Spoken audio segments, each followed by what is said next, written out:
Maligo naman sa Guangpo Street, pabalik sa JM Basa. JM Basa, pabalik din sa Plaza Libertad. So, hindi ka mga grupo nga mapailisip din sa Dinagyang Festival competition sa 2025. So, ang nakita ninyo, mananantaw ninyo mga baksyon ng tribo palain sa La Paz National High School.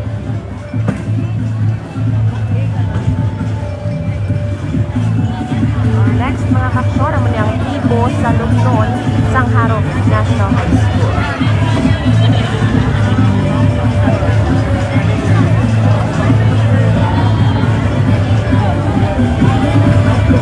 We are on our first try right now.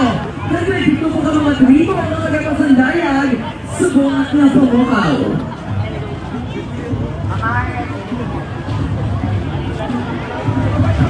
Sa liwat na ng rota sa mga adlaw, mga performer ng mga tribo dito sa may San Jose. Diretso sila sa may Freedom West Side, diretso sa JM Basa, pabalik sa may Plaza Libertad.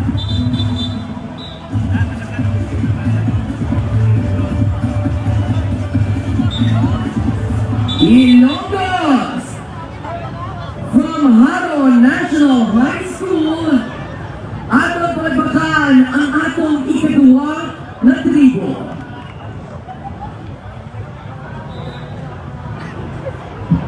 Iloilo, we have tribo Saludon!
Once again, 3 hours potatoes.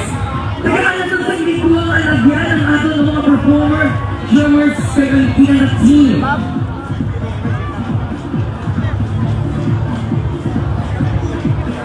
May money shot ka doon, ha? Yes! And now moving forward, it's our third performance try.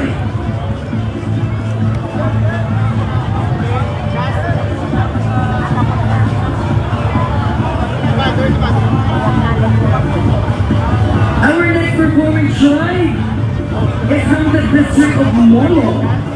Their tribe manager is Oscar 1. Choreographer is Alamir Kuyaki. Artistic director is Frank Garcia. Music director is RJ Amalyan. And dance master is Alfred Joseph Mulia.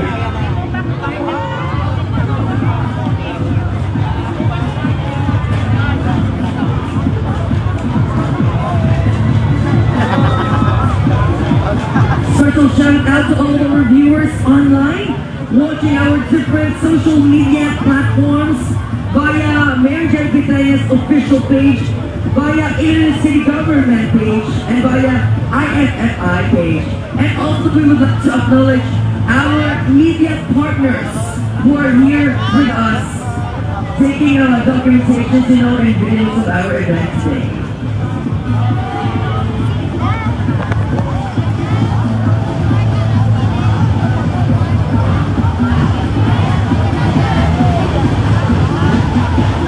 Once again, ang Rota, dito sa may San Jose, pakatang sa may Plaza Liberta, at pakatang sa may Iloilo Grandstand, dito sa JM Basa, at pabalik dito sa Iloilo Plaza Liberta. Approaching, it's our third competing try. Iloilo, let's give it up for Tribo Mariano!